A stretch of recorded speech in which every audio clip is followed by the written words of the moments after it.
Uh, Hello, everyone. Settler's Lament here, joined by Charlemagne, Endeavour, and the Distributist. And today, I think the title's pretty self-explanatory. We're going to be discussing the American history, and narrative, and those types of topics. It's been something that's been on my mind recently. I was planning on making a video on this topic, and I probably still will eventually. And I have a video on in the background, so I'm hearing myself. Sorry. But yes, so this has been on my mind for a while, this topic. And I was going to make a video on this on this, but I decided to have this live stream. So yeah, it's just, I mean, it's kind of funny since half this panel is Canadian, but we. Sorry, I'm rambling. American history is something that obviously impacts us all quite a bit, and like the main question that I'm looking at today is like what's gone on in American history, and how is it relevant for the narrative of America and the right generally into the future. So sorry, I'm just rambling a lot. Does anyone want to take it from me? I was just talking to some British folk right before we started, and I think one of the best examples of narrative in American history is how we're taught about the War of 1812. That might be an interesting thing to talk about since half the panel is Canadian. But in the United States, when we're taught about the War of 1812, it's said that we won the war, basically. It was the second time we kicked the butt of the British. But that's actually not what happened at all. How are you taught in Canada about the War of 1812? Well, we aren't. You aren't. Okay. we're taught. The only thing we hear about it is that we won.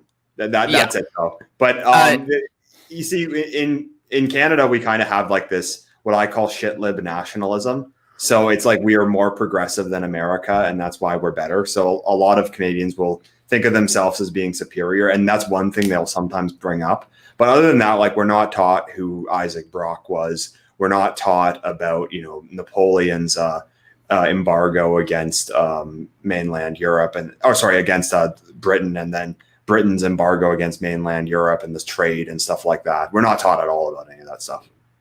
Yeah, it is a really interesting topic. Our former Prime Minister, Stephen Harper, who was conservative and awful in all the ways you'd expect from a mainstream conservative, he was actually, though, Prime Minister during the 200th anniversary for the War of 1812, of course, 2012. And he did a lot to try and bring public consciousness of that history back into mainstream, which is one of the few things he did that was somewhat good. Obviously, it was like, fighting an army with a squirt gun. Having a couple government programs for 1 year to try and promote a bit of history didn't really do anything, other than from nerdy kids like me. I always laugh when I hear Harper because my in-laws are Harper for life people. Oh, yeah. I mean, I liked him, back when I was a BoomerCon. I have BoomerCon family members who adore him and think that Canada was going amazing up until he lost in 2015. I've heard that. I've heard that many times. Yes, it's I have very little respect for Stephen Harper, but I think the main reason is one that I can't talk about on YouTube. Yeah. But yeah, he had huge problems. He was probably a net negative. It's just one of the few things he did do that was somewhat positive was trying to promote Canadian history, even if it was overall, relatively lackadaisical.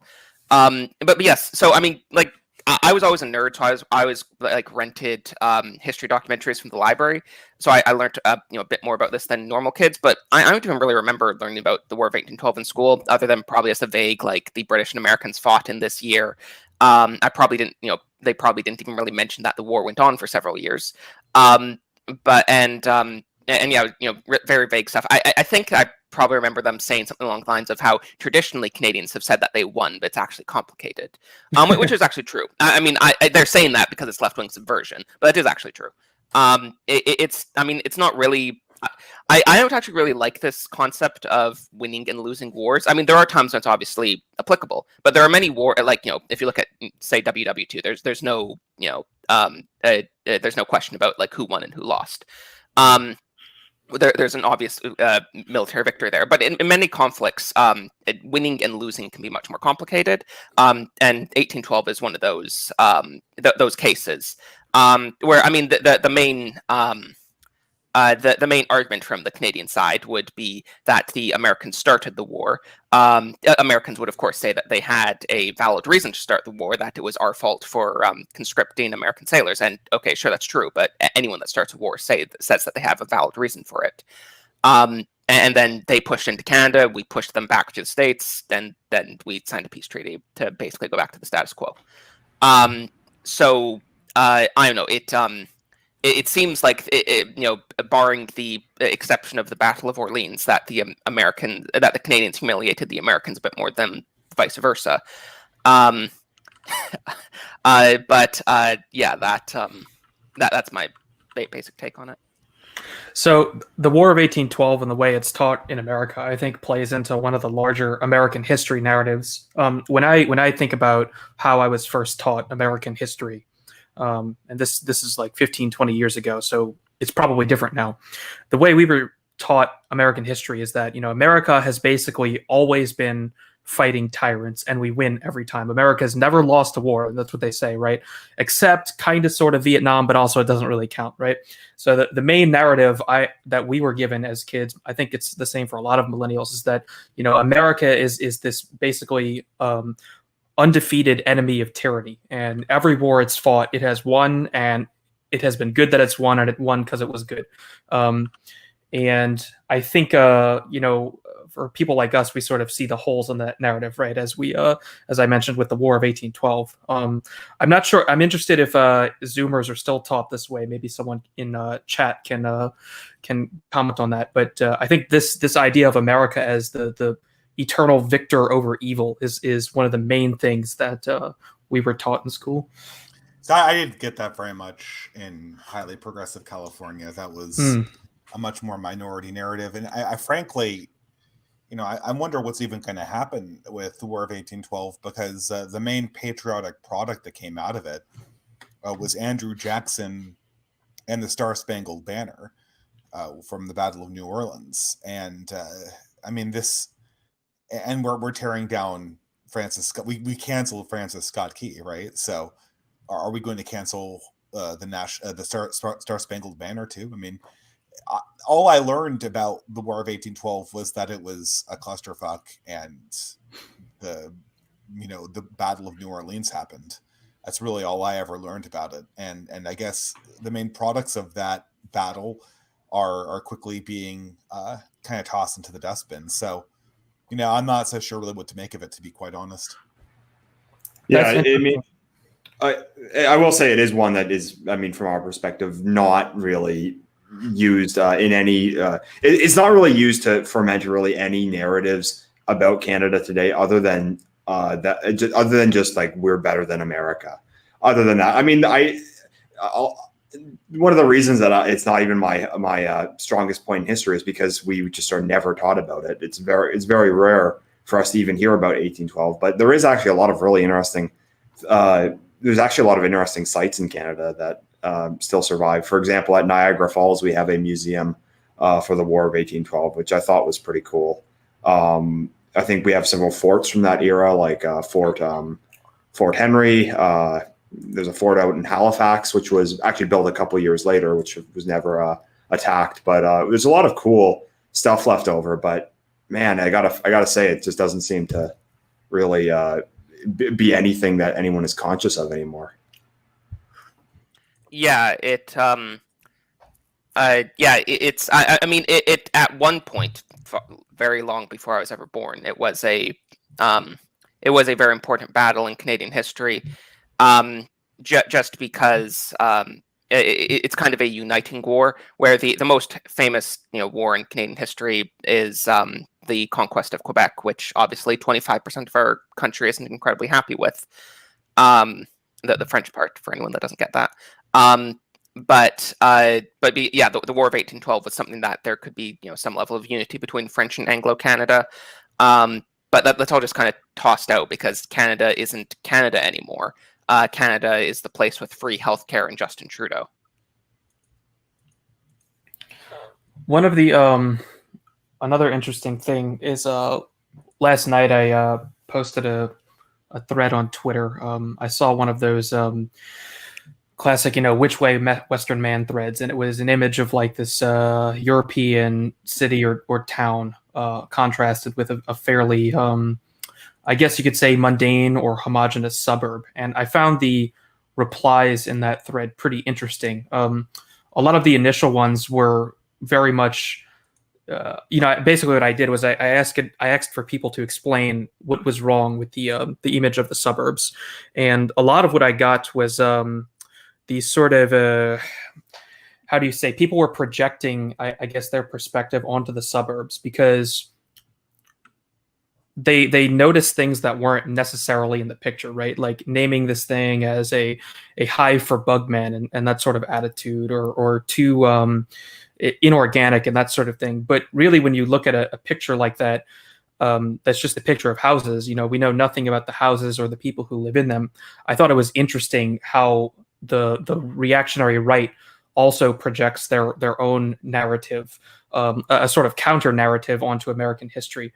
And I thought this was interesting because one of the divides I found was between, I guess you could say, Europeans and Americans, or the Anglosphere generally, where Europeans really, really like the cozy town or village. But Americans sort of have a different experience because these really old, organic, hundreds of year old cities don't exist, and they never existed in America.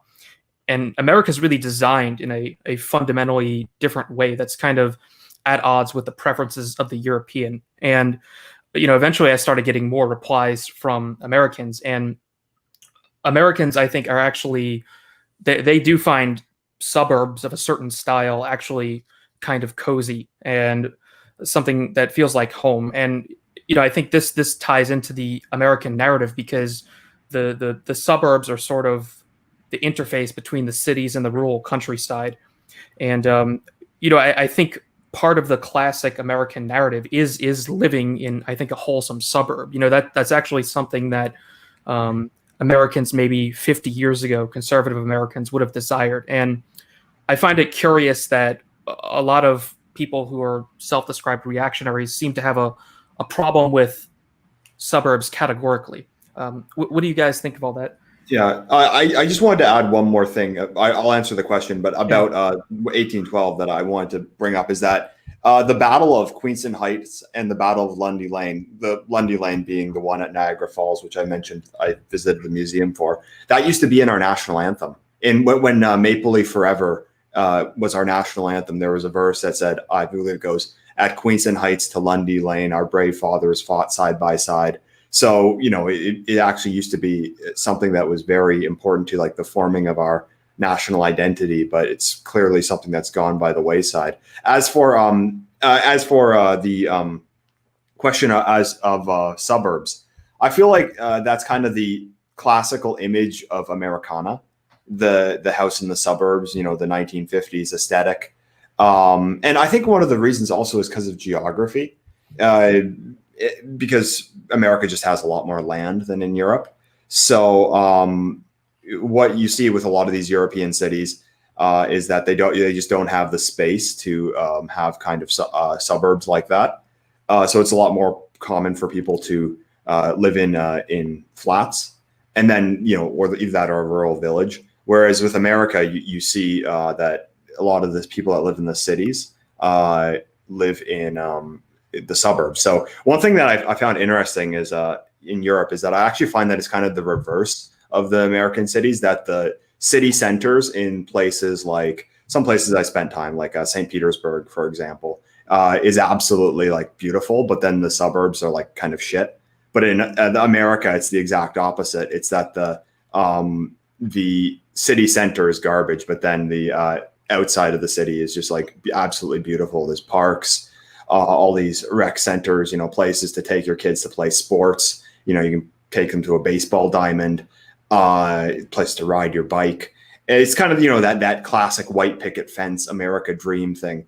But I think that where I guess that image of the suburb could rub me the wrong way is that it's just not reflective of America or Canada as it exists today. because we are very similar in the kind of American dream suburb-esque aesthetic. We're a lot more similar than to Europe, because that's just not accessible to anyone who is either under the age of 50 or a millionaire.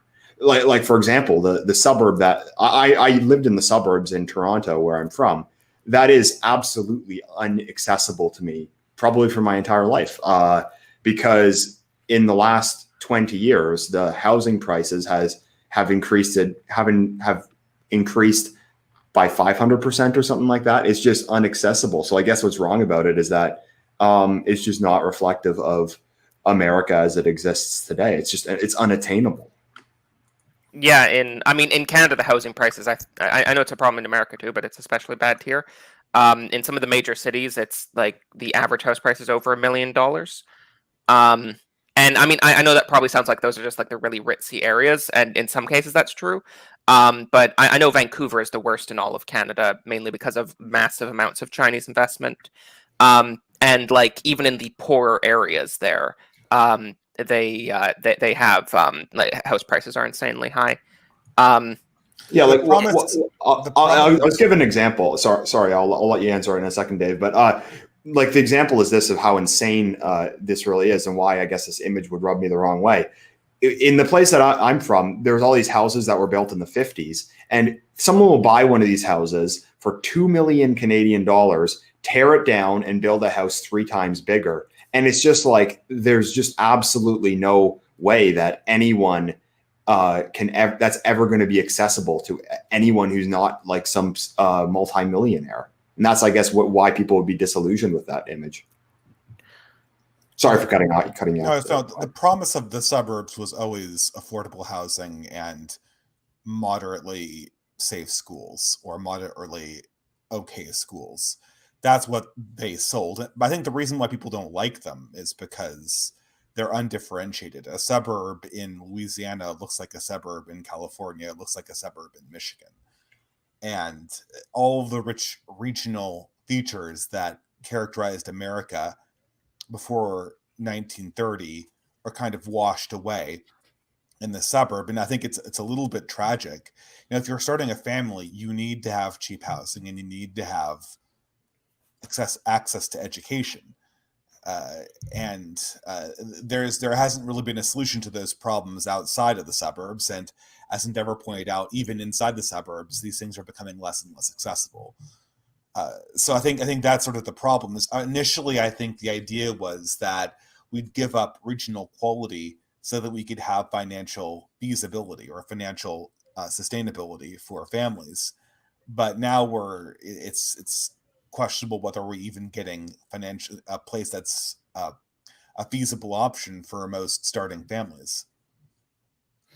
It's interesting because the suburbs are very homogenous now, but if you go through old neighborhoods, right, and whatever area you happen to be in, you can actually see the distinct character of what that particular suburb used to be like, even though they're all very samey now. And that's interesting because, like, in this thread, it's like the quaint European village is posed up against a suburb in a completely different continent, as if it's the alternative, right? But I think for Americans, our own history doesn't have that as the alternative. The American narrative is supposed to be this certain type of wholesome suburb, and I think in that particular image, I projecting my own view of the suburbs onto it, right? Because to me, the suburbs have only good memories of hanging out with other kids in the neighborhood and things about that, and the suburbs are a wholesome place, and that they weren't this homogenizing place as they've increasingly become. So I think in terms of narrative, I think that is the real American narrative. The real American narrative isn't that we're supposed to be LARPing as Europeans and trying to go back to this type of city that never existed, because American cities, they're designed completely different than these European cities. The European cities are designed for defensibility.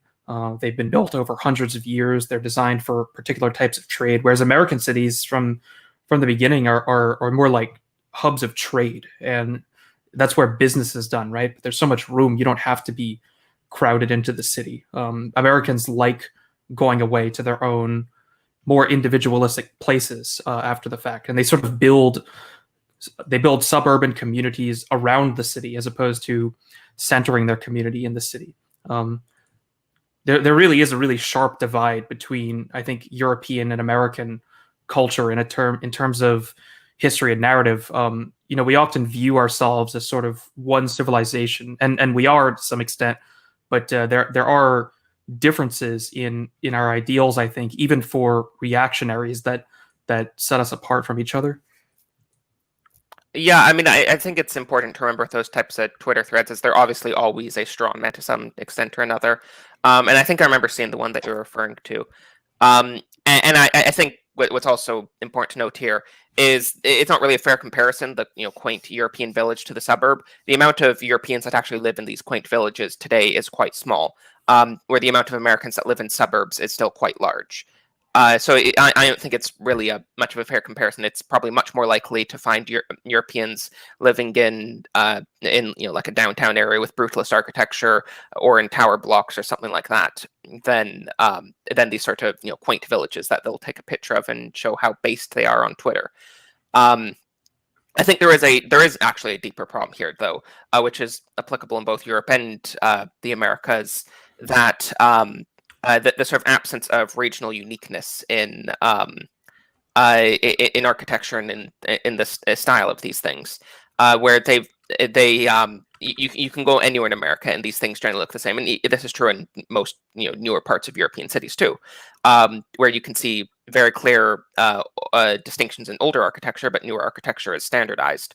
And I think that's more the real problem here, and that the sort of thing they were pointing to is just kind of a sort of straw man of the real issue. Someone did actually mention standardization in the thread, which is an interesting thing to talk about, because standardization is sort of inevitable, right? And they tied standardization to globalism in this sort of causal way. And I don't really think, I'm not sure if that's the correct way to interpret it. I don't think standardization is the same thing as globalism. They also levied it against the opposite of standardization being something more like adaptation. But I don't think you could say that standardization is globalism. I think like each community can build its own standards, right? Things are standardized to a specific region, and that's really what's been lost and is being lost in America and in Europe is having particular standards to your region. Yeah, no. I mean that's true. I just mean that like the difference between architecture in most major American cities, from one to the other, is usually quite small nowadays. And the same is often true with the newer parts of European cities. It's less of a problem to have that within the existing communities. So one of the things that's interesting in the American narrative is this idea of secession, right? Obviously, secession is sort of canceled by the Civil War. We decided that secession is illegal and there's going to be one union, period, and that's it. And it'll be interesting to see how this narrative about state seceding is going to come into play if certain leftist secessionist movements actually become more popular or feasible, right? Maybe that's something Dave could comment on from the California perspective. I don't think the left's. I think that's just LARPing. I don't think the left actually wants secession. They know that they get the best deal they could possibly imagine by staying in the union, and they'll own it all in like 20 years. So why would they want to secede from that? You only secede when the long-term prospects are going south, like they are for the right. The long-term prospects of the left are not going south. No. Yeah, well, I was going to say the same thing. Like, other than a couple of like liberal cat ladies and a cat in California who just can't take another 4 years of Trump, the people understand, because you have to understand California and New York, these are globalism's capital cities, really. And a leftist secession movement would be essentially just like, I mean, it would be like the Soviet Russia seceding from the Soviet Union, or it would be like Austria seceding from the Austro-Hungarian Empire. It's like you don't secede from the empire you yourself control. So there will not be any leftist secession movement, because they know that.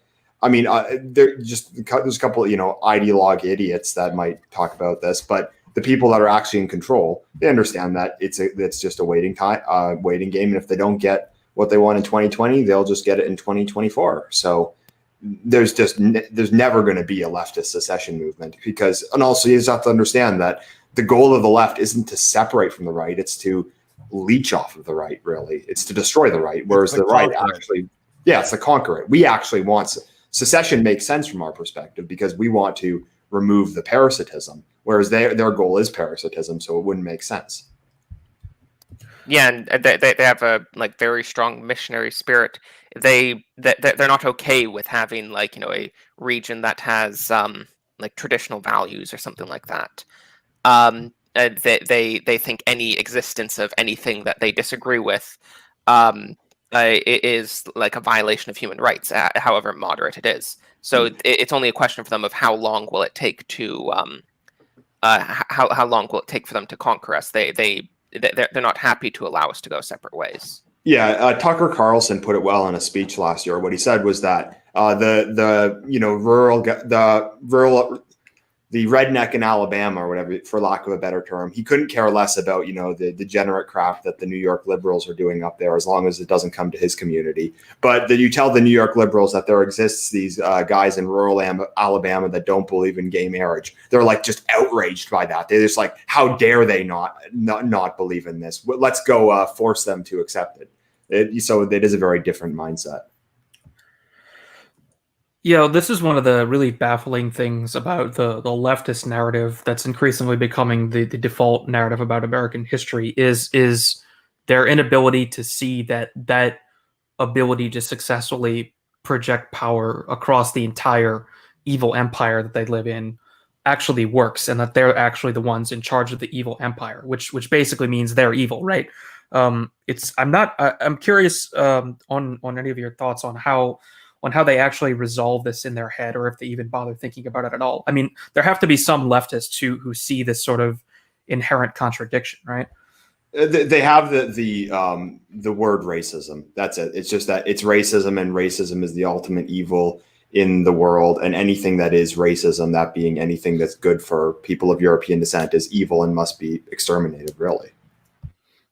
Yeah, so of course it is ultimately their particular theological solution that resolves the conflict. Interesting.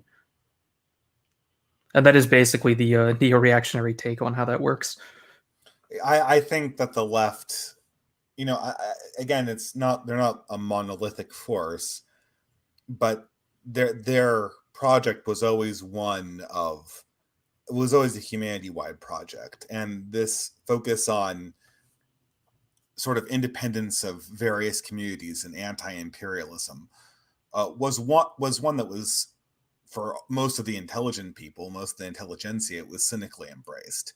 Now, of course, you're going to get, like Endeavour said, you're going to get the cat ladies and the more credulous elements of the left. They're going to still believe that you just shouldn't impose your will upon cultural communities that disagree with you. But they don't have any power, and they don't really have any say in the larger apparatus of the left. So, I mean, they're going to get convinced that some quality of these red staters means that they shouldn't have their independence respected, and they're probably going to go with the flow. Well, I will say that I don't think that these ideologues, the ones that aren't just kind of like the middle class shit lib ideologue, they don't want to allow the right to have its own values as long as it's not imposed on them. They think that the very existence of the right having any kind of the right existing in any sense is an imposition against them. So, they're of the opinion that, Donald Trump is like a fascist who's like going to, put all the minorities in like concentration camps or something like that. But then like the actual people that are in charge of the left, if we want to call it that, they realize that they're in full control. Like, they're not under any delusions that Donald Trump is this real threat to their power, and they realize that they're the ones in full control. So I think one of the interesting things about these elites who are in control is they do, they are cynically just sort of playing a power game, and they sort of don't really believe their own narratives, and don't really care about any contradictions, right? But I wonder if I think it probably will happen if the left will be susceptible to bio-Leninism, in the sense that the left itself is going to degrade, and I think increasingly, and I think we're seeing this now, sort of buy their own BS, actually believe their own BS narrative, right? And I think about people like Alexandria Ocasio-Cortez and such, right? Where we can say Biden obviously doesn't really believe much of anything, and probably not even people like Kamala Harris. But I'm curious what what the left or the Democratic Party in the U.S. is going to look like in 30 years, if people who actually believe this narrative are going to be the ones leading the party, and then what happens then? Do you guys think that over time the sort of true believers may become the dominant force in leftist politics just because of the sort of process that happens as they indoctrinate more and more people, from young adulthood with this stuff? If history is a guide, that some strong arm is going to step in to arrest this process. The system is going to degrade, and then someone's going to come in and say, okay, we're going to end this madness no further to the left. That person might be in many ways more oppressive than the leftist apparatus itself, but the country's not going to become Chaz. Too many people with money have stakes in this country to just let it burn itself down. Now, Chaz, individual elements, you know what I'm talking about when I say Chaz, the Capitol Hill Autonomous Zone. Yeah, so I mean, Mayor Burnham, Mayor, coincidentally, that I don't think I voted for her, but I voted in an election that elected her. She essentially cordoned off an area of Seattle and turned it into anarchist paradise and got a lot of people killed. That flies well if you're trying to embarrass Trump for whatever.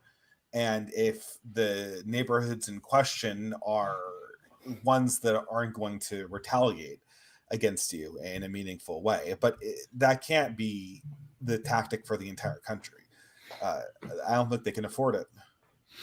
So yeah, I think there may be some period where like the true like believers, the radicals, take power. But what we generally see in history is a move away from that sort of thing. Is the more cynical people, the people who just like use the revolution for their own ends, tend to be the ones that take power. This is exactly what happened in both the Soviet Union and China, where progressively both countries had less and less ideological leaders. Yeah, I do think that will be the end result eventually. But what is a question that is on my mind is, how long will it be until that actually happens, and how much of this true believer policy is actually going to be pushed through? Because I remember last time we spoke when they were saying, abolish the police. None of us believed that they were actually going to do that. And I still don't think they're going to abolish the police. What we were thinking was that they were going to have some kind of like, my theory was they were going to have some kind of diversity commissar in all these police departments. But lo and behold, they've actually defunded a lot of these police departments. Like what you look at with a lot of these major cities, they've taken hundreds of millions of dollars out of these police budgets, which is something that is confusing to me because, I can definitely, the anti-police narrative, we definitely can see where that's going. It's basically going to be used to bring about anarcho-tyranny. But it seems like they're actually going ahead with a lot of this defunding the police, agenda, which is interesting to me because I would be thinking that they'd be trying to get more control. So I guess what would you guys say to that? They are trying to get more control. They're not defunding the police. They're extorting the police. Oh no, they are defunding them. They're defunding them and saying, "We'll give you your funding back if you do what we want." That's okay. I guess we'll see it. Yeah, this is the first. They're doing a bait and switch thing, and this is just the first part of the thing. They're not going to defund the police. That's unless they're really stupid, right? I mean, I don't know. Maybe they're that stupid, but I don't think they are. Yeah, I mean, these are just budget cuts. I mean, the police are still going to be able to operate relatively fine, and then like the money is going into other left-wing programs. which will be staffed by almost entirely people that are left wingers. So it's just the police, which they're part of the Red Empire. They're just losing a bit of their power, and that power, but the state is still going to exert its power in pretty much the same way. It's just as being refunded in a more left-wing direction.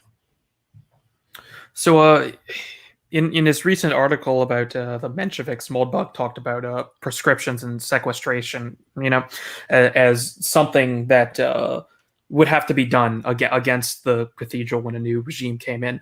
What I worry about, though, is the narrative bringing us to the point where the new regime does come, but it's more like the bio-Leninist version, where where Stalin basically comes in, right? And instead of doing these things in the opposite direction, this sort of thing could be done to us, right? And I'm thinking of like the proscriptions that happened under Sulla or something, for example.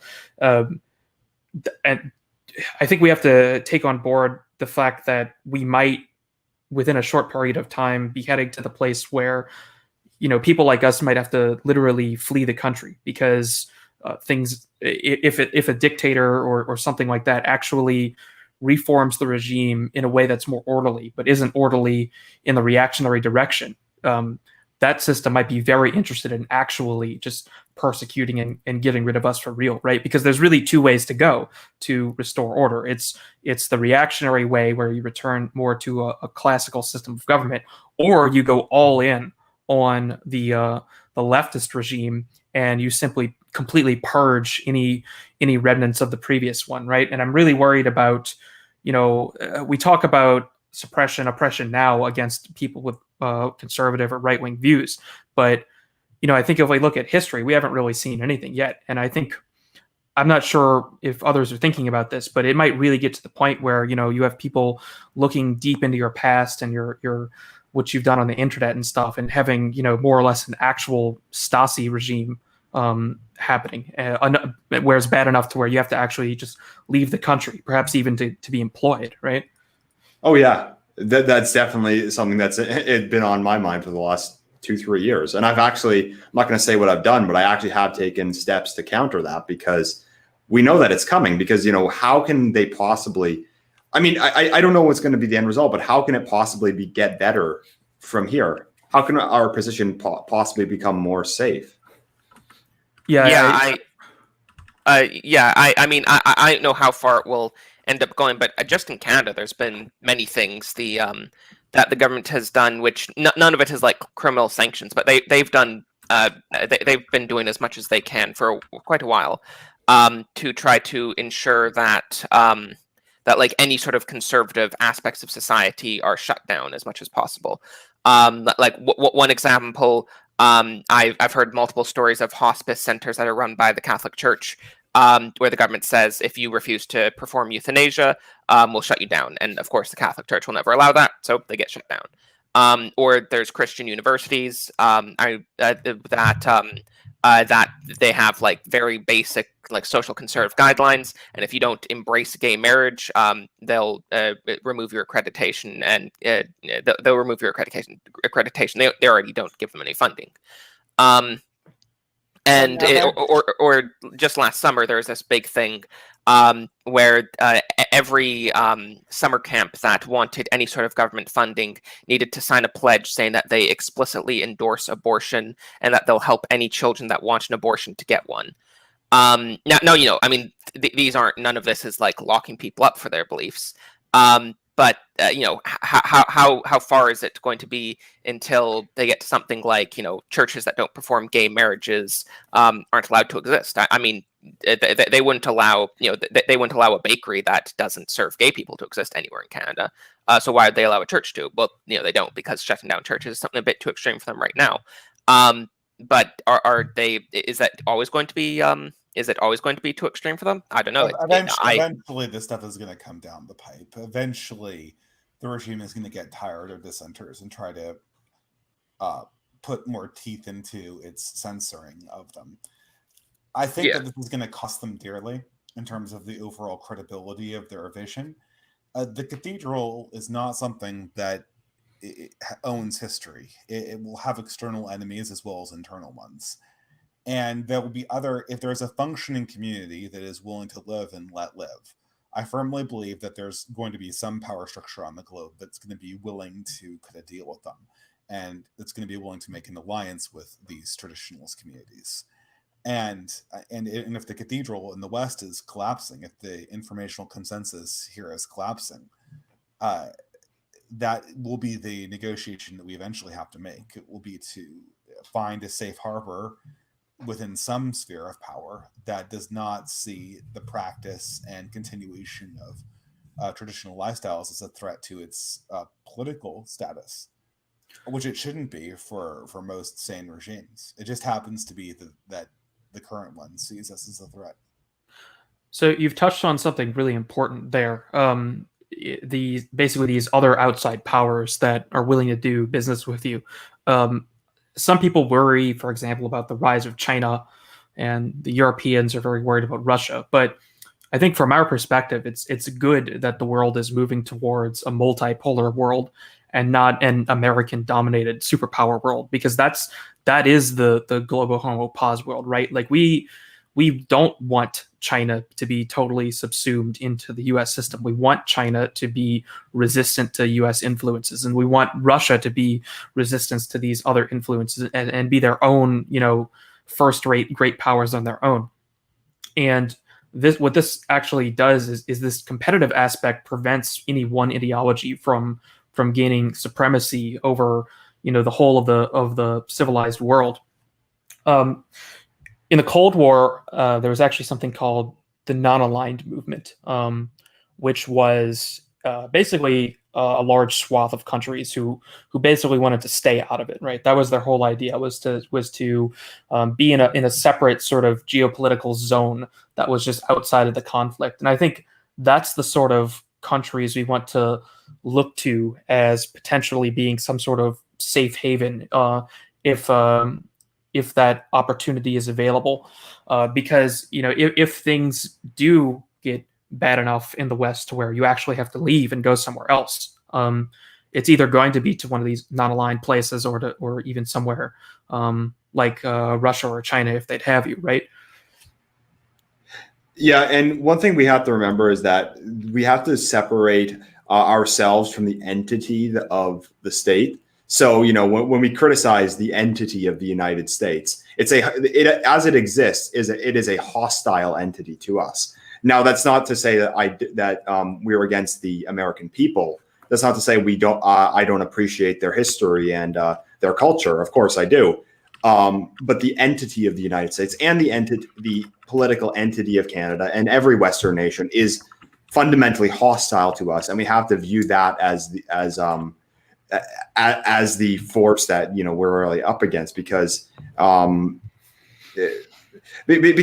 see, I don't want to say you're an enemy of the state, but all this stuff comes from it comes from what Keith Woods might refer to as the American Anglo global empire. This is a global empire which is very insistent on forcing social policy upon every country that's under its control.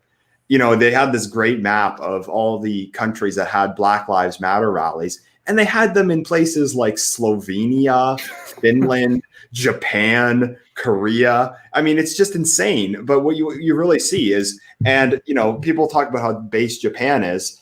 Somebody sent me a link to this really interesting Japanese news source, and the pause is coming there too, because it's part of that global empire which demands global homo for all of the countries it controls. But perhaps this is not. Can people hear me better? I was told I was really quiet. Yeah. But perhaps this is an opportunity. We can't be like Black Lives Matter has gone worldwide. People who are annoyed at it or who see its excesses are also going to be a worldwide phenomenon. And I think a truly internationalist right wing is something that, well, it certainly hasn't existed in my lifetime. But if something could be constructed, an internationalist space for exploring right-wing traditionalist or reactionary ideas, counter mainstream ideas, I think it would be a force to be reckoned with. Imagine, I know I've used this example before on my own live streams, but imagine something like the slow food movement, but for culture. like the slow culture movement. Imagine something like, okay, well, once you're in these circles, you come to our country, and we don't just give you, the tourist treatment where you have to stand in line with Chinese tourists just to get your picture in front of the Mona Lisa. We actually give you a taste of the culture that you're interested in and try to immerse you in it. And vice versa, when we actually take time to learn the cultural trappings and immerse ourselves in them, and then when there are visitors, we share that with them. Imagine an international community that could do that, and I think you see not only a future for the right wing, but also a more enriching future for the entire human race, one where we're all not just boiled down to this lowest common denominator, multiculturalism, the global homogenization of culture. I think that this is the direction that we need to start thinking in, on the right at least. Yeah, and I think this relates to this idea of being an expat in your own country idea that Moldbug talked about in his recent Gray Mirror stuff. That's something I'm trying to adopt more and more because, like Endeavour said, the American state is not my friend, and I think maybe viewing it as my enemy isn't the most pragmatic thing to do, let's say, at the moment. But I think the idea of being an expat sort of helps you get rid of the emotional baggage that you still have tying yourself to your state, right? So I have, as an American, I like America and American history, but I shouldn't let that tie me to the existing state that doesn't really have a whole lot left to do with everything I actually like about the United States, right? And now it's, just to complement that, to buttress that, now I felt this year in particular, that which is historic has become truly historical. Once you're tearing down statues of George Washington, I think we can just say that this was a country that existed sometime in the past. My feelings towards antebellum elements of American culture are, roughly the same as I would feel about learning about the Aztecs or the Patman Indians who lived here. Now, I guess I should say that to a certain extent, I have more of an ethnic connection to antebellum and even post-Civil War America, or I should say pre-awokened America. There's a slightly larger ethnic and religious connection there, but I don't feel that these elements, these symbolic elements, are really part of our living governmental apparatus, that they will increasingly be removed from the symbology that the federal government chooses to use. And because of that, they'll be more and more relegated to a historical oddity, a part of a culture that we can preserve if we want to, but not something that's tightly connected to the existent state. Yeah, someone, well, actually last year I had made a video on Remembrance Day about this very thing, that there's this phenomenon that basically in the Canadian media, you'll just see them talking shit about you almost every day of the year. That's how you're just a racist, you're evil, you oppress Indigenous people and stuff like that. But then just, for 1 week in the year, you see these pictures of white Canadian men in uniforms going off to fight at Juno Beach or at Vimy Ridge or something like that. And I just felt last year like it was almost uncanny. And the thing that really stoked that feeling in me is that my father had sent me a photograph that I had never seen before of my grandfather, who died before I was born, in uniform in the Navy in 1944. On his ship with his crew, and it just seemed like such an uncanny picture because it just felt like I could see like an image of my family in place, like actually surrounded by people that actually would be as in like they're actually in a country that belongs to them, and that's just a feeling that's completely gone. And I just feel like getting rid of this symbology in a way is kind of good, because we are living under the rainbow flag tyranny. At least they should be honest about what we're actually living under, and that should be our symbology, because our group, our political movement, is the true representation of all of those historical figures who we love so dearly. Yeah, I think we, in one sense, we're there's something a little bit useful about the Cultural Revolution that's gone on in Canada, that we at least switched flags when it was happening. which, on one hand was disgusting and awful and a complete destruction of Canadian identity, but on the other hand is a sort of useful demarcator of when Canada really was at least starting to be abolished. And I think sort of what you guys are saying is like important, that what we need to recognize is the countries that we live in today have extremely little meaningful historical connection to their history. The Canada that exists today is not in any meaningful way the Canada that existed 100 years ago. And I suspect it's similar, though a bit less advanced in America.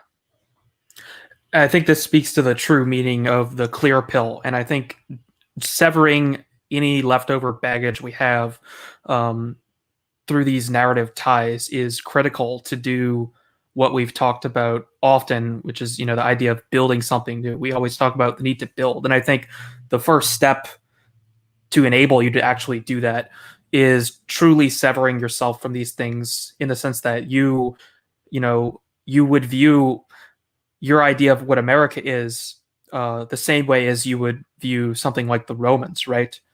We can appreciate these things as aspects of our civilizational history, but at this point, America is no more real to me in that sense than Rome is, other than the fact that I've known a few Americans and I've never met any Romans, right? These are artifacts of your history that inform and influence you and are appreciable and should be preserved in some way, but they also are fundamentally historical. And I'm wondering if I ever have really met an American the way that, Alexis de Tocqueville. Have you ever read Democracy in America by Alexis de Tocqueville? No. Or I mean, I know it was popular in circles, but you get a picture of a country that it just has this wildly optimistic energy, like pouring out of every aspect. Every social institution is just ready to expand and make something new. I don't think I've met an American the way that Alexis de Tocqueville met an American. I think that's just a different country in a lot of ways. And I would love to rebuild that. Don't get me wrong. Yeah, but that's going to require hermeneutic study and directed effort to recreate something similar to that. It's not flowing. I walk outdoors. I do not say Alexis de Tocqueville's America. That's for sure.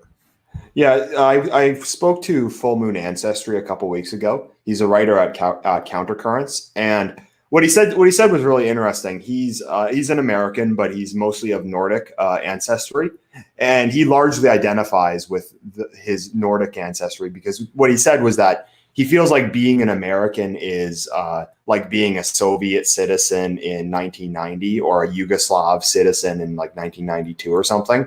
I mean, it nominally exists, but for all intents and purposes, it's something that is it's a dead man walking kind of identity. It's something that's died spiritually and just hasn't fallen apart.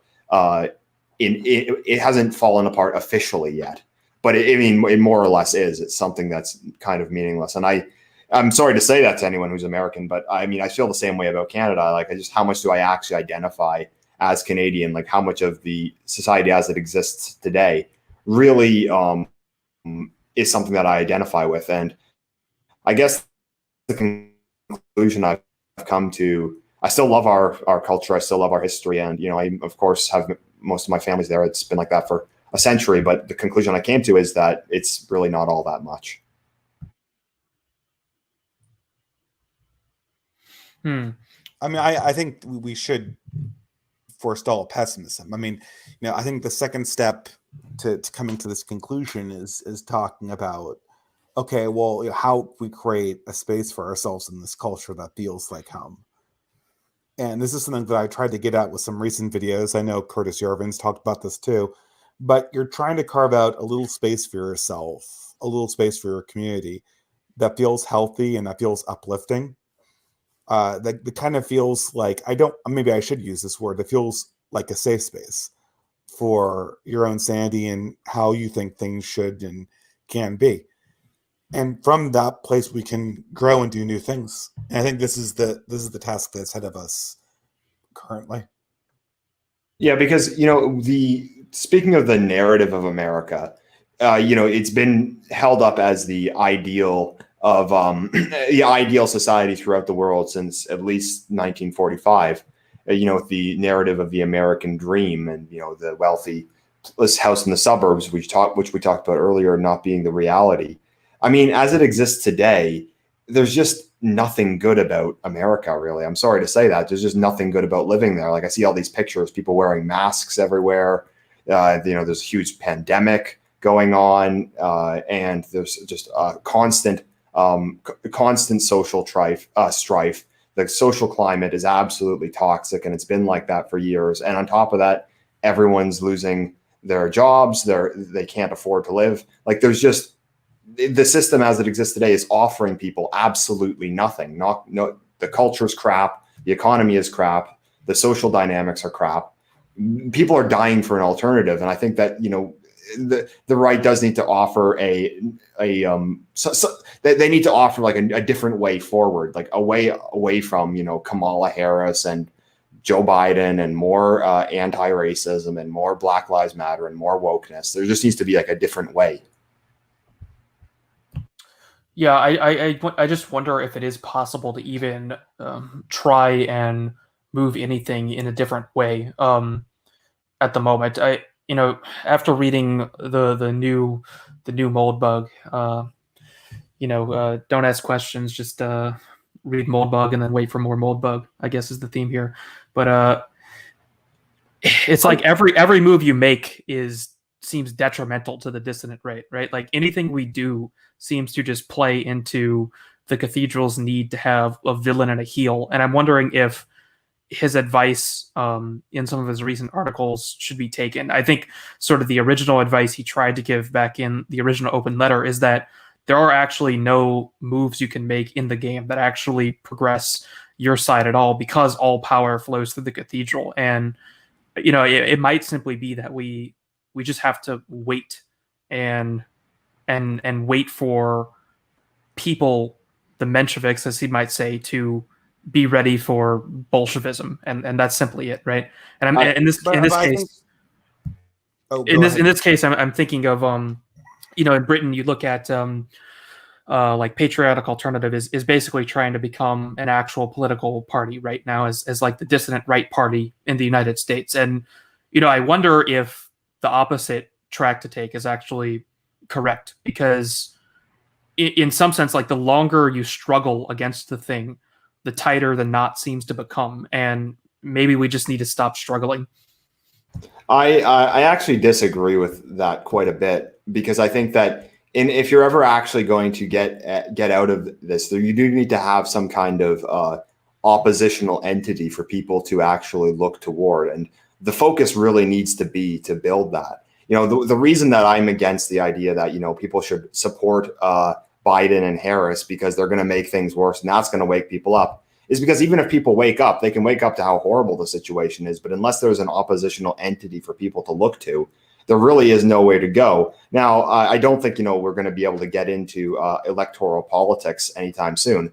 But I do think we need to have some kind of organization, things like American Renaissance or Patriotic Alternative or organizations like that, for people to actually look to as a representation of our ideas, because people don't just come to that by default. And I will say that if there is a positive from the last few days, I do think that if you look at what the really tragic story of what happened to the young boy Canon Hinnett, that he was brutally murdered, and how the mainstream media covered it up. It was only reported locally. It was shared on social media by a bunch of our guys, and then it got to the kind of normie conservative Inc. crowd, and they started sharing it. It got onto Fox News, and then after their hypocrisy being exposed, CNN was forced to cover it, and there was a successful campaign which was supposed to pay for the funeral expenses of the boy for the family, and they were asking for $5,000, and it made over $200,000. So I think that we can't underestimate our ability to actually make some changes, because I think that that's a case where people of our persuasion actually made something positive happen. So I wouldn't be. I'm not of the opinion that there's nothing we can do right now.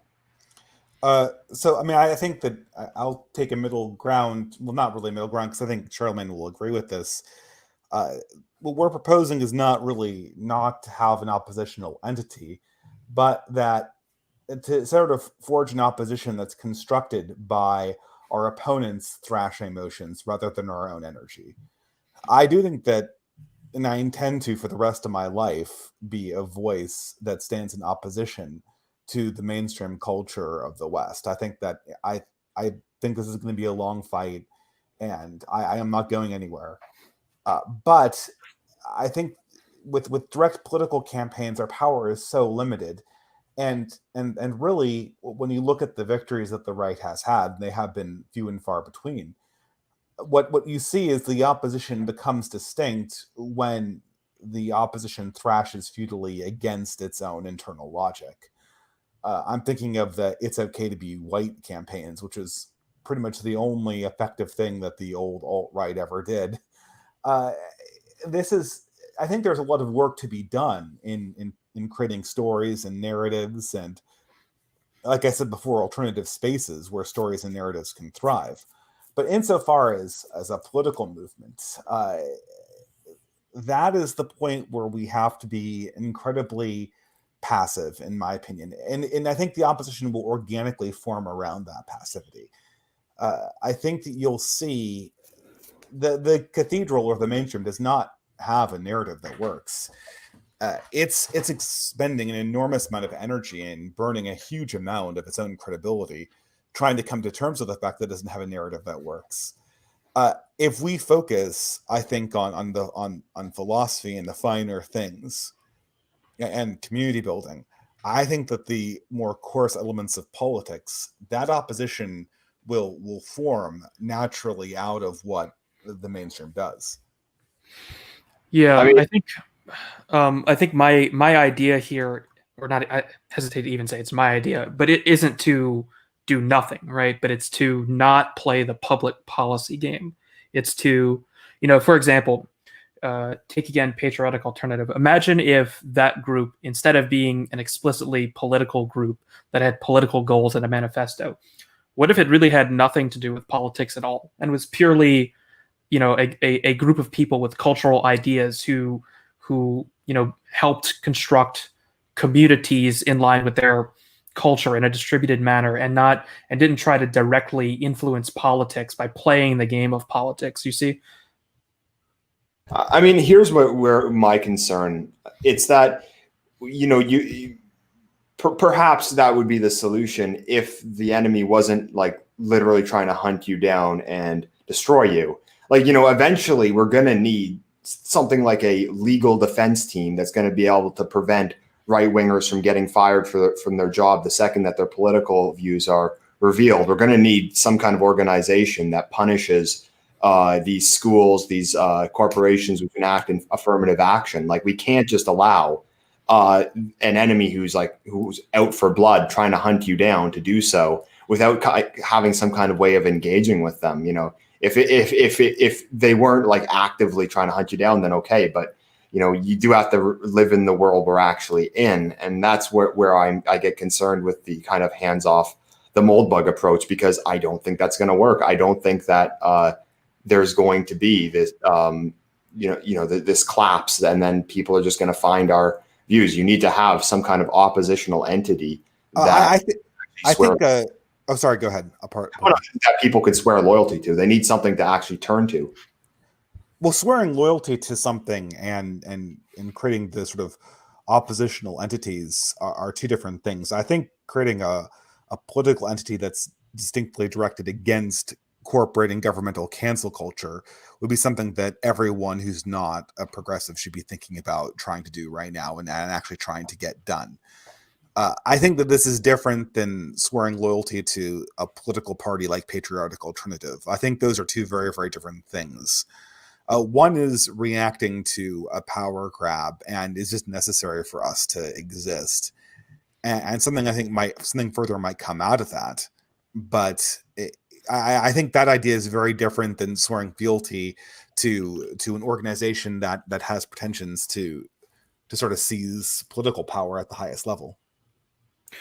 So what I'm wondering too is, we're still talking about opposition sort of within the boundaries of our nations to some extent, and I'm wondering if even that is not an option at this point. I mean, consider the case of the United States, and consider also certain European countries that are said to be more based than others, right? I'm thinking that, as opposed to having options or opposition within the legal framework of the United States, like a team of lawyers, I mean, at some point, the correct option might be to defect basically to another nation or economic bloc that does actually have a sensible way of being, and basically hope that they're willing to take you in, even though you're a dirty American, right? Like, I'm not actually sure that we can actually oppose the system in certain countries from within that country. It might simply be too late for that, and we have to hope that some sort of coherent economic bloc can emerge tied to one of the emerging great powers of the 21st century. I'm mostly thinking in terms of Europe, the most hopeful places might actually be Eastern European countries, even though they're historically fairly poor. At least it might be the case that those are the countries that don't persecute normal people, basically. And that might be something we actually have to live with, is that that opposition actually means literally being an expat in some cases.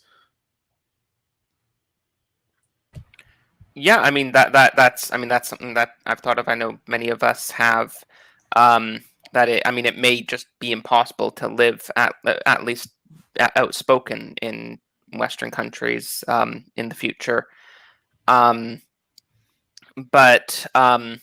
Yeah, I don't know. I mean, I understand what both sides are saying. I do think it's important to have explicit political opposition, even if you're not trying for any sort of like elected office. I think it's still like important to make sure that your grievances are heard, so it's known that the opposition exists. But for the vast majority of people in our circles, I like whenever people ask me like what to do, I always tell them to like go to church, pray the rosary, and like get a job and a wife. I think those are the most concrete things that any of us can do to actually sort of improve things both for yourself and for our side.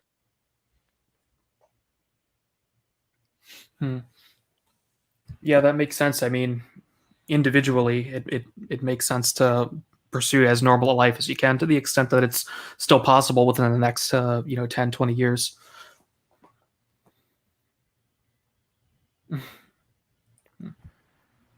So does anyone else have anything to say on what that was? There was a lot of stuff laid out there. Yeah. I'm kind of lost the exact thread. I mean, the thing is, there's this. Hold on, I'm giving my mic again. Sorry, I had to pick up my mic in order not to be really, really quiet, which is why I'm muting myself. There's so many things. There's almost too much to do on the right now. We're really talking about building a new political culture from the ground up, starting with an aesthetic vision of how the world should be. I did a stream last night where I was criticizing Keith Woods, and I really hope I wasn't too harsh on the guy, because I really admire some of his ideas. And one of the ideas that he talks about not infrequently on his channel is the necessity for an aesthetic vision for a base political culture before it can become manifest in sort of more crass political entities. And there's just so many things that can be done. There's sort of recapturing slow food and slow culture. There's creating communities of people who appreciate classic indigenous European music, both folk and classical. There's building networks both online and off. My attempts to create these networks have been frustrated by online censorship and the coronavirus lockdown. But these things can't last forever. We're eventually going to get to clean networks where we can start building again, or we're going to make them ourselves. And then the task of building this new thing will commence once more. I'm actually very optimistic. I think we are eventually going to come through all of this.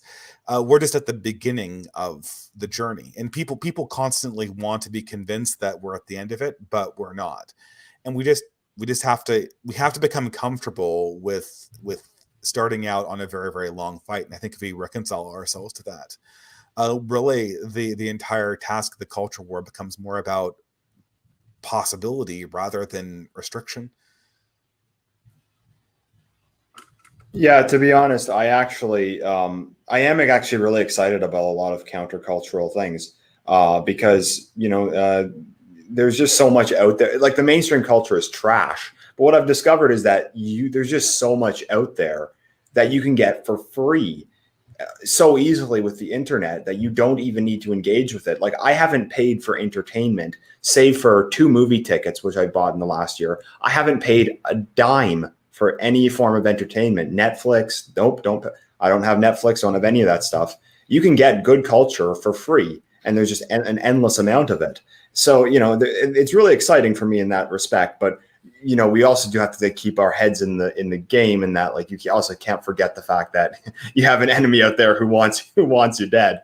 So, I try to balance the two, So I've done a couple of videos on things like woke capital and on various like vicious memes that the left has done. But, the next one I'm working on, I'm currently working on a video that I hope is one that's positive, and because we need some of that positive messaging to actually, I guess, just present a positive vision for the world as something that's different than global homo. Is anyone here a Luke Smith fan? He's kind of a he's a reactionary leaning tech blogger who writes a lot about, or who vlogs and writes a lot about Linux and how to sort of become digitally self-sufficient. He's kind of an anti-technologist, leans more in the Kaczynski direction, but he's really good. And if you're aware, there was this whole software movement that was entirely political in the 90s, the open source, the GNU open source movement, and it was pioneered by at that time two leftists, Linus Torvalds and Richard Stallman. And now this movement's become totally inundated with SJWs, and it's kind of falling apart. And people who are frustrated with this are looking in new directions. And I always think that he's one of my favorite channels on YouTube, just because I learned so much from how to become informationally and culturally self-sufficient, to kind of go off the grid, not only in my computing, but also in more and more in my cultural consumption. My goal in the next year is to completely separate my family from having to rely on things like Netflix and other streaming services. And I think if we do this, if we can simultaneously build an alternative for a variety of people who are very highly skilled, and at the same time create communities that our ideas are welcome in. And I think this is a huge opportunity. Yeah, I mean, mainstream cultural production, as I'm sure we all know this, but it's just so disgusting at this point that, if we aren't separating from the countries we live in, we should at least be separating from the culture that that's forced on us. It's something I tweeted out the other day. I said, "Screw this modern degenerate culture. I'm watching old kid shows only from now on." And I thought it was really funny. It didn't get a lot of traction. But it's like, there's a serious point there that, like, we just need to separate from this stuff. Like, it's one thing to buy like coffee from a company that is going to donate that to murdering babies. At least they're not going to tell you how great it is to murder babies when they're selling you their coffee. But it's a whole nother thing with just how awful this media is, where you're going to constantly get these messages day in and day out.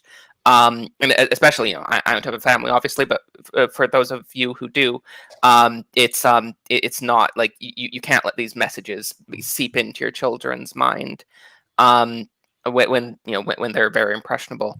I mean, I could have been an SJW. I remember getting all this stuff when I was a kid. But yeah, we need to separate from the culture as much as we can, and fortunately, the internet allows us to do that quite a bit.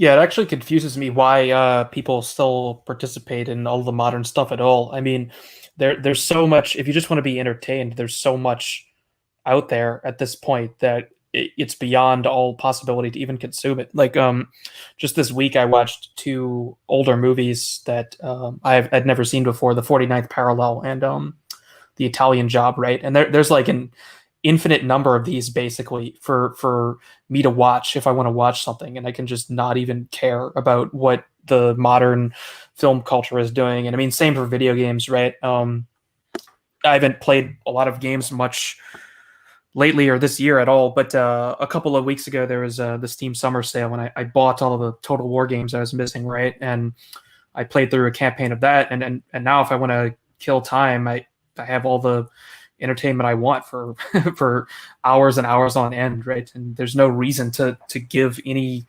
extra attention to all of the new garbage that gets spanned out. And same thing in another example is with that Hell's Reach thing Morgoth talked about a while back, right? And I think what Dave was saying, he actually touched on something really important here, which is basically providing value. Like if we actually want to basically have anything sustainable, attract people to it, attract even rogue elites, we actually need to have something to offer, which means doing things like making art, making software, making anything that actually gets people's attention, other than just talking about ideas, because anyone can have ideas.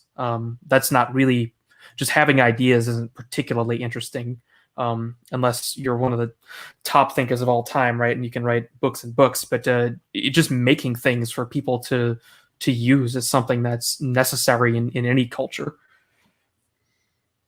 Yeah, I think it's all good to have these old cultural artifacts and to store them on our hard drive, but there's two necessary steps that need to be taken after that.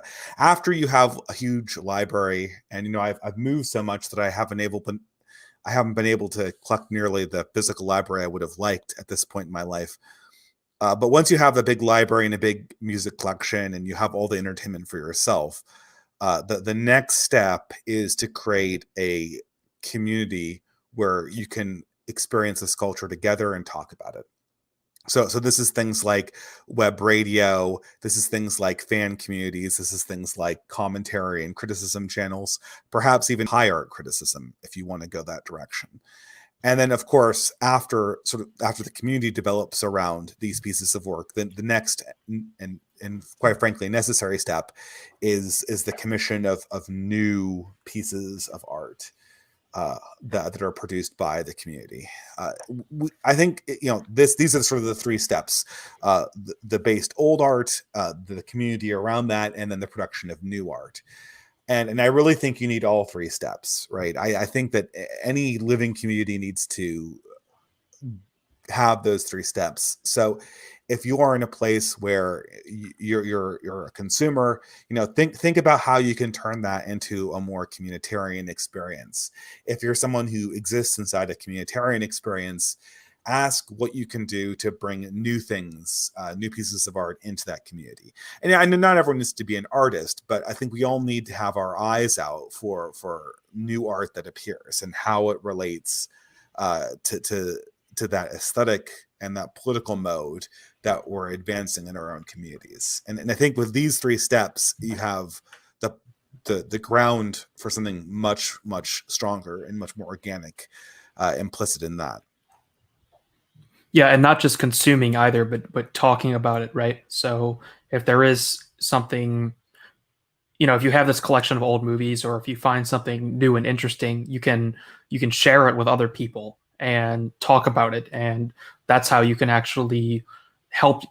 These things can help you develop into a proper community, because it's not really much use to just sit around and entertain yourself and that's it, right? Like one thing we were doing a few months ago at this point in the NRX Files Discord before it got banned was we would do movie nights every now and then, and just stream some interesting film in the Discord, and just hang out, talk about it after, and it became relevant to the community in some way, and not just something you're watching by yourself just to kill time.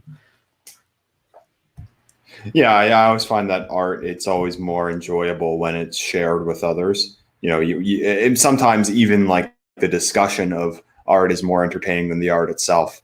And there's definitely a lot of potential for that. The internet it's known to atomize people, but it also can bring people together. So I definitely think that's something that if you're disillusioned with the mainstream culture, which I'm pretty sure everyone who's watching this video is, there's so many alternatives out there.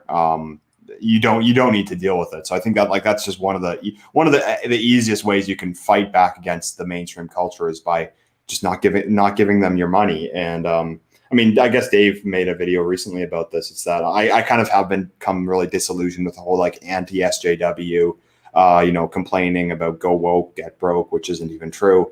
Eventually it's just like, I mean, come on now. Are we just going to complain about this all day, or just going to create something new of our own? I will say that a shout out to a good channel that's actually doing quite a lot of good work in this regard. They're on BitChute. They're not on YouTube. It's called White Art Collective.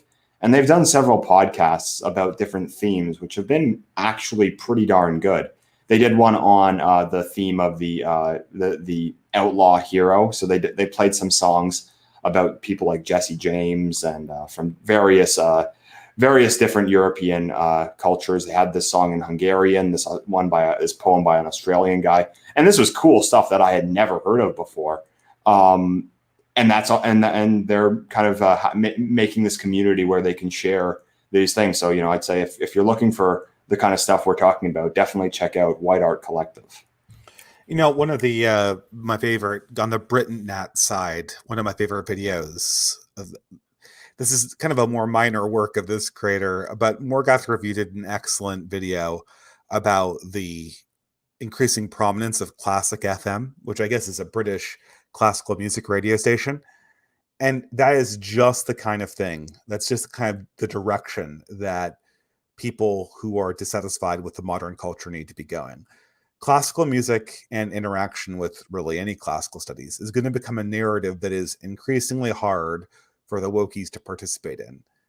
And if we dip our feet into that community, and this is something that I really enjoy. My wife is, she's hugely into classical music. I've always been more into like American folk music, but I like classical music too. But if we invest in promoting and appreciating classical music and making that a part of our community,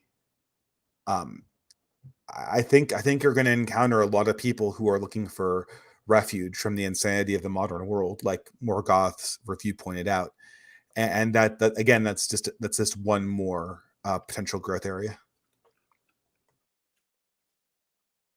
Yeah, that sounds really interesting. I'd like to go over super chats quickly. LF Graves for €5 doesn't have any message. Thanks for the money, even if you're a Freemason. Spaghettio, $5 USD. If Canadian nationalism really consists of "at least we're not America" attitude, you have my sincere condolences. Negative identity sounds rough. Yeah, I mean that literally is just it. The degree to which I hated America when I was growing up was really I mean, it was like really shocking. Like if this was applied to any other like country, or at least any non-European country, it would obviously be considered like incredibly bigoted. Yeah, go ahead. Yeah, no, that's it was the exact same for me. When I was like 8 or 9 years old, during like the things like the Iraq War and stuff like that, I like legitimately hated America too. I even remember that I actually unironically thought when I was too young to understand any of this, that George Bush did 9/11 because I was just convinced he was so evil. And I saw Michael Moore's documentary, and I actually was under the impression that he had done 9/11 to America himself. It's I don't know. I mean, it's just my friend Orwell and Good had a good phrase for it. What it is globalist gerrymandering. So, they'll say that the Scottish can hate the English all they want, but then, as long as they're still okay with, mass immigration from Africa and being controlled by Brussels, and that's the problem that the powers that be will actually kind of pick up on these various aspects of your culture and use them against you. So, Canada historically defining itself as being anti-American by being loyal to the British, you're anti-American by being more woke than them. Yeah, It's the only sort of nationalism the left really allows, and it fits well into their narrative. Is the sort of smaller, like historically marginalized countries that they're just fighting back against their oppressor by by being anti-American or anti-British or whatever. But and some more super chats. Christian Chad for 5 USD says, I'm hearing more and more people describe American leftism as a form of domestic imperialism. It does feel like that sometimes. Yeah, definitely. Anyone have anything to say to that? Kiewicz for 10 New Zealand. At what point do we acknowledge the most numerous allies we have on the right aren't big-brained, high-cultured types? Those love family, home, place, and NASCAR.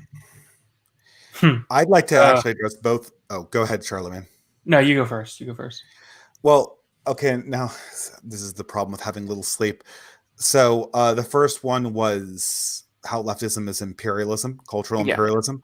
Domestic imperialism is what he said. Yeah, but it's not just domestic imperialism, it's international imperialism.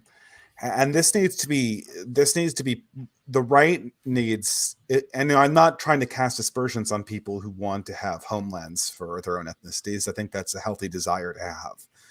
But if that goal is going to come about in conversation with a variety of people, a variety of ethnicities, all working cooperatively and peacefully at an international level. And because of that, I think that the right-wingers are going to have to make an effort to talk to people from other cultures, cultures from Asia, cultures from the Muslim world, cultures perhaps even from sub-Saharan Africa. And part of that conversation is going to have to be pointing out that we are all subjects of the left's cultural imperialism. That has to be part of our table talk when we reach out to people from other cultures and try to bring them to the table. And I really want to emphasize that this is a very true reality that all people are suffering from worldwide, and it's something that it's a language that people from all continents will understand, or if they don't understand it now, I think they'll understand it in short order after this woke regime really amps up. And because of this, I think this is an avenue, and I think Kiewicz said that the intellectual wasn't a necessary thing. I guess I'm going to kind of push back on that, and maybe Charlemagne or Endeavour can comment. I think that this intellectual class has really been what the right's been missing for a very, very long time. I think part of the hunger for Jordan Peterson was just hearing a well-read individual who wasn't, a kook or a crackpot talk honestly from an intellectual place, who wasn't obviously going with the left's narrative. I think Kiewicz's concern was not that intellectualism is unneeded, just that he says most people on the right aren't, or most of the right's allies aren't people that can really connect to that. Yeah, so I sort of humphed at this because there's a lot of interesting things in the super chat. I think the super chat kind of gets at the idea of the silent majority a little bit, which is something I'm increasingly not believing in. I would also say that having this numerous number of allies, alleged allies, I'm not really sure what that does. I mean, as long as the other side outnumbers you, especially in terms of power, does it really matter that there's a lot of what we call normies, I guess, in existence? I think the big brain people are actually more important, or not more, or at least as important than the regular people, because you need someone to come up with the big ideas for organizations, be the CEOs of companies, write and create great art and this sort of thing. And I guess, while in some sense the bread and butter of the right is the list of things, possibly not including NASCAR, I don't know, that the right wing is about. these sort of generic ideas in isolation they clearly don't do anything against the left, right? I mean, their mere existence doesn't really help us. There actually has to be some sort of organization behind them. I mean, this is how wars are won, right? They're won, I would say, primarily through logistics and not through how many guns you have. So I think looking at things in terms of, how many right wingers there are distributed throughout the United States, that probably isn't actually the most important thing to be looking at. I think it is people with big brains, possibly rogue elites, that sort of thing. Counting people who are silent in democracy is like counting soldiers that are routed. It's like counting soldiers that are routing off of a battlefield. Yeah. It's like saying, like, well, when you count the soldiers that are running away from the enemy army, we actually have a majority of people on the battlefield.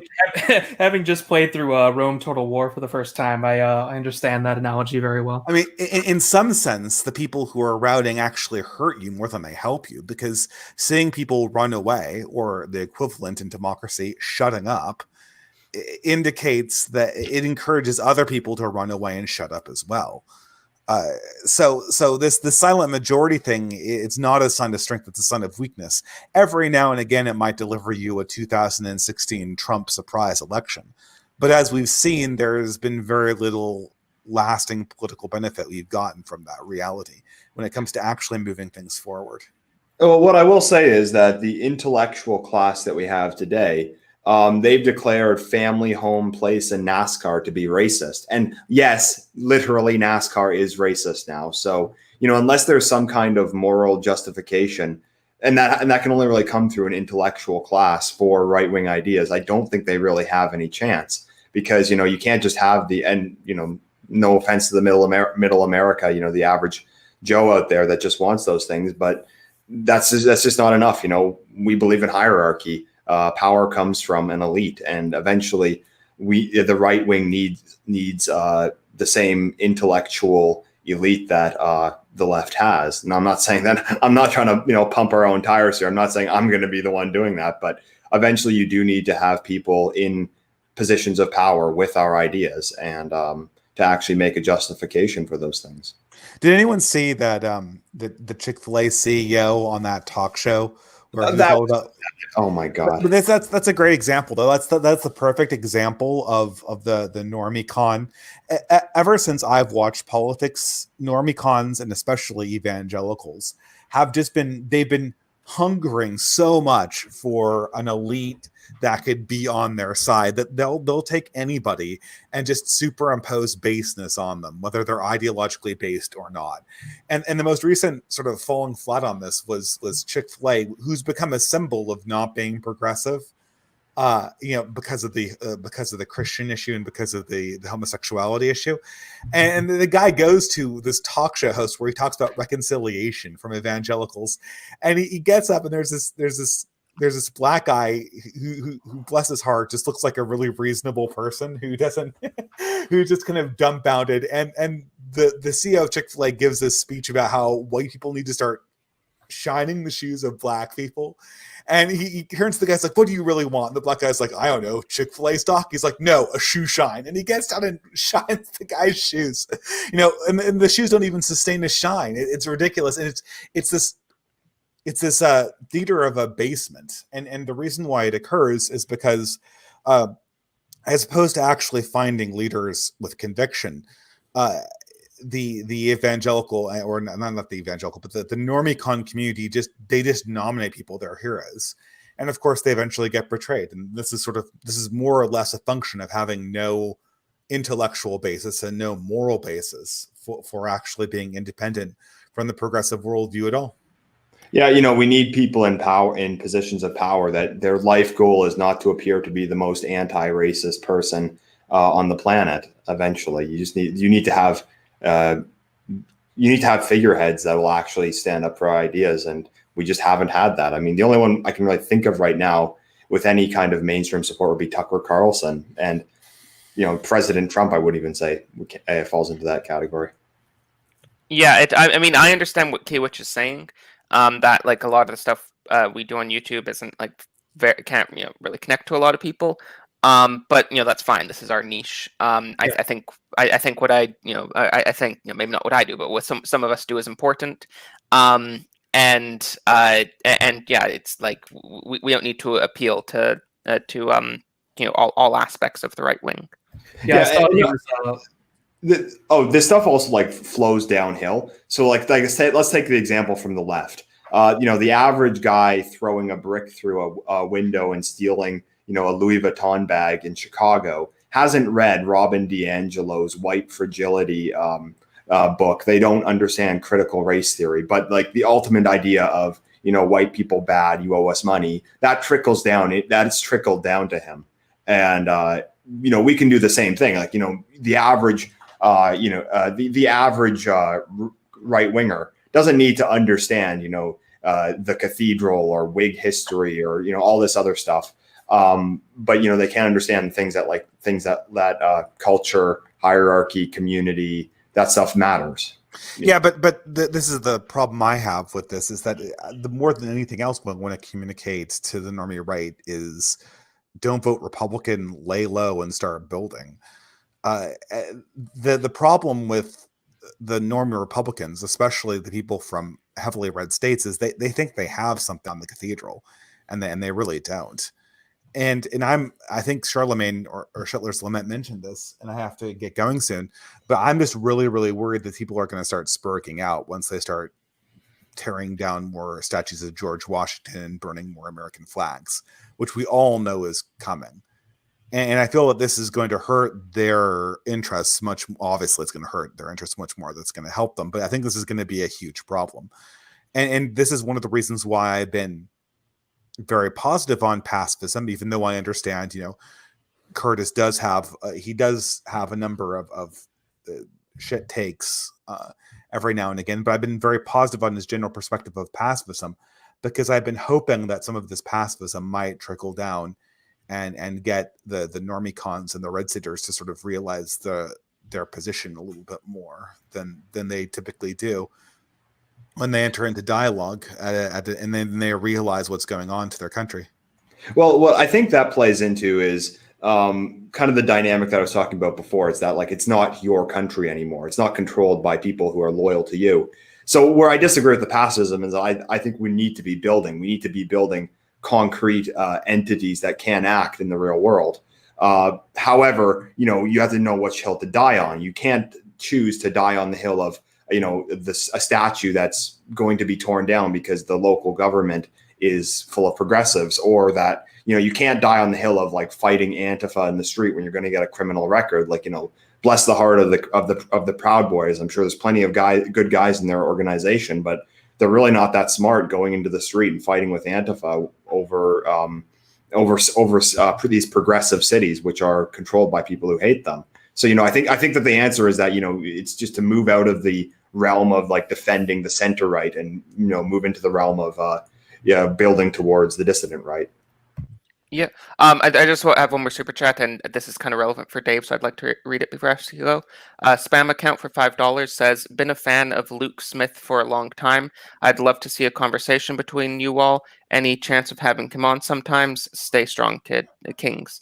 I've never heard of him before, so I think that's for Dave. Oh, I would love to have Luke Smith on. I haven't really reached out to him, but unfortunately, and this is sort of relevant to me having to leave right now, my time for live streams is very constrained. And I always feel a little bit hesitant to reach out to somebody because I'm more or less the one that goes like, well, I have this slot here and this slot here. So I'll try in the future, no doubt, to try to reach out to Luke Smith. But I really feel strongly that there is a space for in the software community for a counter-progressive or strongly counter-progressive force, and perhaps even a strongly traditionalist force to take root and kind of become a bulwark, a productive bulwark, the way that the open software community was a progressive bulwark with Linus Torvalds and Richard Stallman in the 90s and 2000s. But with that, maybe I'll leave you guys. I have to get back to responsibilities. So thank you so much for having me. Yeah, thanks for coming. yeah, God bless everyone. Hope to see you guys in the future. Okay. Yeah, always enjoy this getting this group together. Yeah, it is fun. Echoing off of what he said there a bit, I do think there is a huge gaping hole in the side of the cathedral in terms of open source software development. That's absolutely the place to be in order to try and build some sort of countercultural organization, particularly because it's an apolitical space. I mean, that's kind of the whole idea behind open source. Is it's the whole, the point is just engineers getting together to build the best possible thing in collaboration, and it has nothing to do with politics. And anything parallel to politics is going to be a lot more resilient from being destroyed by the cathedral when you're not in direct competition to it. And engineers tend to be pretty based generally, I would say, just in terms of their outlook. If you just look at neo-reactionaries, tons of them come from some sort of engineering or programming background, and that space is really ripe for exploitation because there are lots of people who are not happy at all with how the open source community generally is going. And this is something that engineers have known how to do this for years, decades, in a decentralized and global way, right? This is an existing global community that exists that's just begging to have some sort of alternative to the left-wing open sourcers. Yeah, I mean, honestly, it's not something I have any familiarity with. Unfortunately, I was never the type of nerd that had marketable skills out of my nerdy stuff. Yeah, but I can just say it's annoying a lot of people and getting to the point where it's beginning to actually cause problems for people who just want to develop open source software. Just the way some of these organizations are acting now. And engineers they're not going to tolerate this for very long because they're very good at solving problems. That's their entire job, right? And they're gonna build if anyone can build something sustainable in the face of the cathedral, it's going to be engineers, I think. That's hilarious. Yeah. I wonder if he's actually subscribed for that long, because I used to just do like random gaming videos. Well, not random, before I did political content. Yeah, I was surprised when I looked at your most viewed videos and I saw they were Axis and Allies strategy vids. Yeah, that's an endless source of disappointment for me as well, to be honest. They're very high quality. I watched all 4 of them.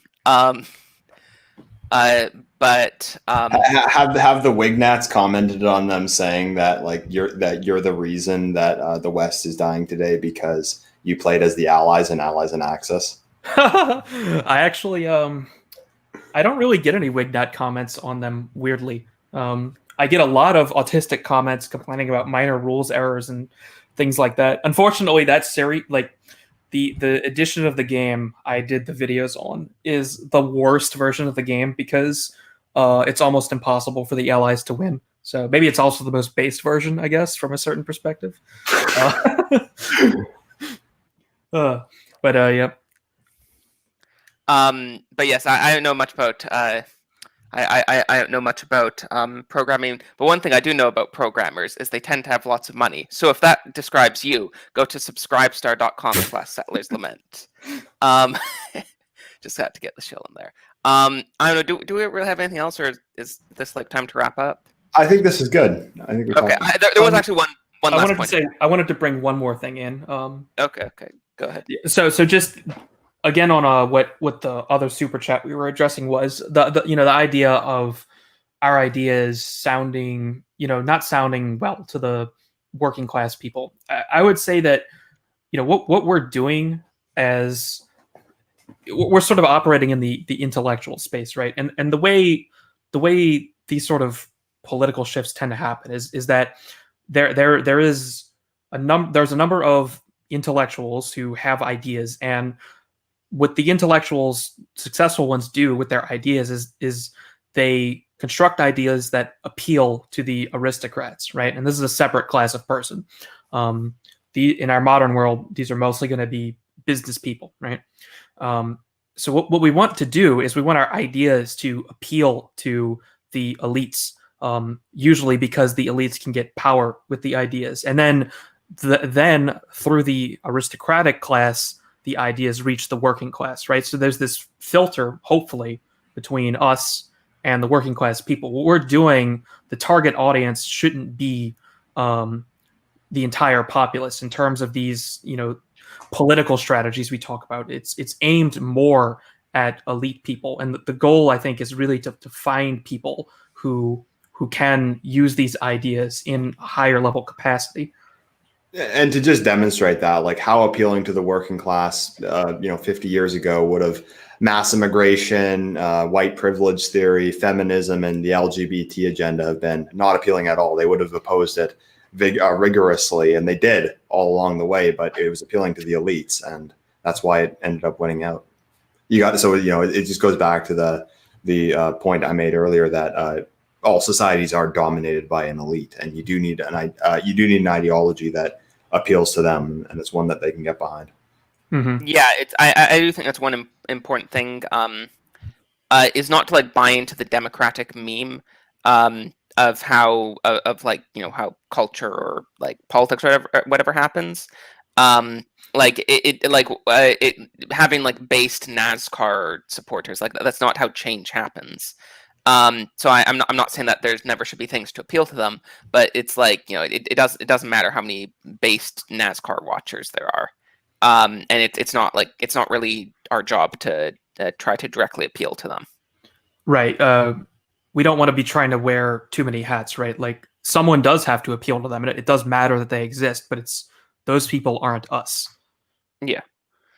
But yes, the one point I wanted to make, and I know how much there's to say about this, but just one thing I've noticed on the topic of American history, is a certain type of like right winger on the internet, American right winger that's super anti-American, and I just want to say how like gross this is, where they're like, it's one thing to like understand the ideological problems with the American founding, but like the type of people who LARP as a monarchist and a loyalist, and talk about how anti-American they are. It's like, dude, you're not anti-American, you're cringe. It's just gross, and it's your country, and you should try to have some love and respect for it. Don't be even if you can identify, even if you can identify what's wrong with it, you shouldn't hate your own country. Yeah, I mean, I'd say I'd probably echo that. As much as like we might not like the entity as it exists today, I mean, I wouldn't say that any of us hate our country's their founding stock and the founding culture at all. Yeah. But yes. So yeah, I mean, I think that's basically it. Thank you everyone for joining us. Again, subscribestar.com/settlerslament. And make sure to subscribe to everyone that's here if you aren't already.